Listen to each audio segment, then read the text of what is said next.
Planète Jardin avec Thierry, notre spécialiste en jardinage. Bonjour Thierry. Bonjour Hervé. Aujourd'hui, on s'attaque dans le jardin au labour, le bêchage, grelinette entre autres. Ça sert toujours tout ça. Voilà. Donc là, c'est toujours la question. C'est C'est suivant le jardinier, suivant la façon de voir, la façon de. Et puis si le sol il n'est pas gelé aussi. Ah oui. Surtout. À tout moment, il ne faut pas que ce soit gelé. Mais c'est surtout la question des jardiniers traditionnels qui ont toujours bêché. Oui. Et ceux maintenant qui s'aperçoivent que c'est pas toujours nécessaire. Voilà. Faut essayer de trouver sa façon de faire, mais qu'importe, il y a quand même des choses à faire quand même. Et il y a toujours le bêchage, la bêche ou le motoculteur. Voilà. Là aussi, c'est un éternel débat. Voilà, donc mais en fin de compte, ça c'est exactement la même opération. Mais donc, le labour, là on va retourner la terre en mettant, comme on en a déjà parlé il y a quelques temps aussi, toute la partie qui fait 3-4 cm, qui est la meilleure de notre terre, on va la retourner au fond avec toute la vie microbienne qui est dedans. On va la retourner au fond qui va mourir. Oui. Et on va remonter quelques vers de terre qui sont plus profonds au-dessus, puis eux ils vont redescendre. Donc en fin de compte, en faisant ça, mais je l'ai fait aussi, mon père il l'a fait aussi, il y a encore plein de monde qui fait ça, le labour ou bien le bêchage, mais en fin de compte, à chaque fois, on redonne à la nature plus de boulot. C'est-à-dire qu'on le renfouit, et donc on lui redonne plus de boulot pour refaire cette bonne terre. C'est 3-4 cm que tu disais. Voilà, c'est 3-4 cm qu'on voit par exemple dans les bois. Oui. Parce que les feuilles, tout ça. Et là, il y a une vie microbienne qui est énorme. Et c'est celle justement qui ferait pousser plus facilement toutes les plantes, quoi. Donc c'est tout, on peut quand même bêcher et labourer, puisque d'abord c'est pas pour ça que nos jardiniers anciens comme encore adeptes maintenant n'ont pas de légumes, c'est pas. Mais on peut aussi se servir de la fameuse grelinette. Donc ça, moi c'est mon outil de bataille, mais la grelinette, donc là il n'y a pas de retournement de terre, c'est juste qu'on soulève la terre pour en fin de compte de faire comme de l'aération. En fin de compte, on joue un peu les vers de terre, quoi. On les aide aussi, mais nos jardiniers, ça sera vraiment les vers de terre. Donc c'est eux, les vers de terre, et puis les cloportes et toute autre petite bébête qui sont là en surface, quoi. Donc là, on va travailler, c'est ce qu'on appelle travailler sur du sol vivant. Donc ça veut dire on va planter au printemps, on plantera sur sol vivant, on n'a pas retourné la terre. Et là on aura une activité souterraine qui sera très très bonne, en sachant que bien sûr on va amener aussi compost, fumier, tout ça sur le terrain, quoi. On ne le retourne pas en faisant la grelinette, mais on met une couche feuilles, on en a déjà parlé, mais pas encore assez parce que c'est trop important. La permaculture. Voilà.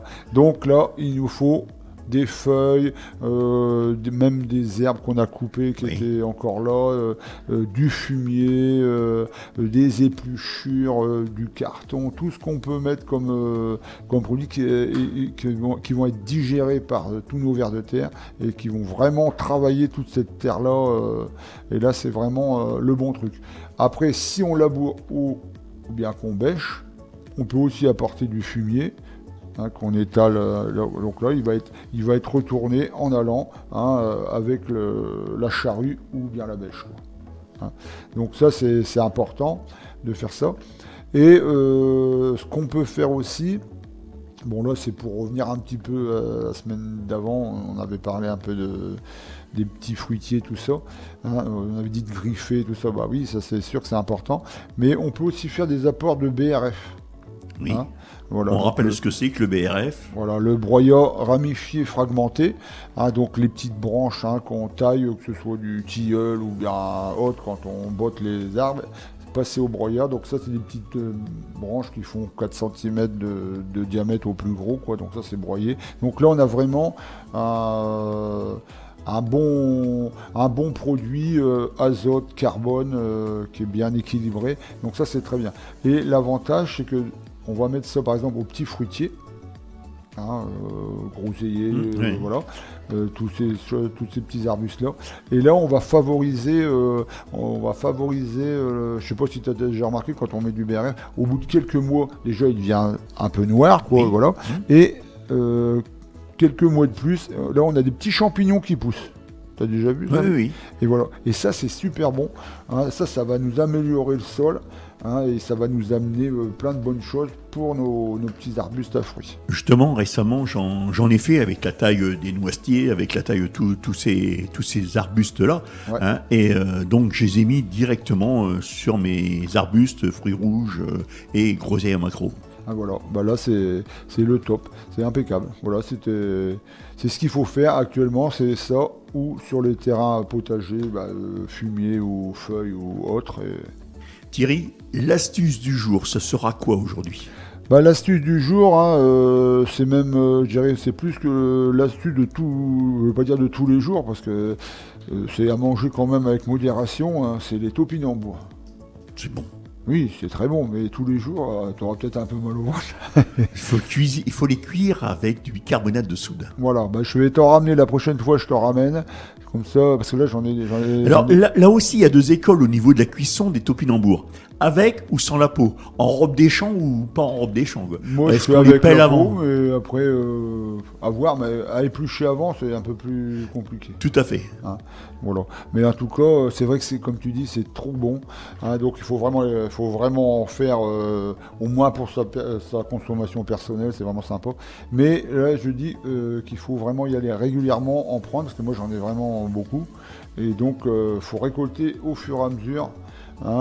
Pour bien sûr garder des plants, mais d'abord le moindre petit plant qui reste, ça repart. Donc, ça, c'est incroyable. Mais parce que nos amis les campagnols, eux, ils adorent. Et eux, ils s'arrêtent pas. Dès qu'ils ont pris la route, Ils n'ont pas de problème d'attestat avec. Certainement pas, parce que je voudrais bien les voir un peu exploser, mais non. Thierry, avant de fermer cette chronique, tu peux me dire où est-ce que l'on peut te rencontrer au Jardin des Partages ?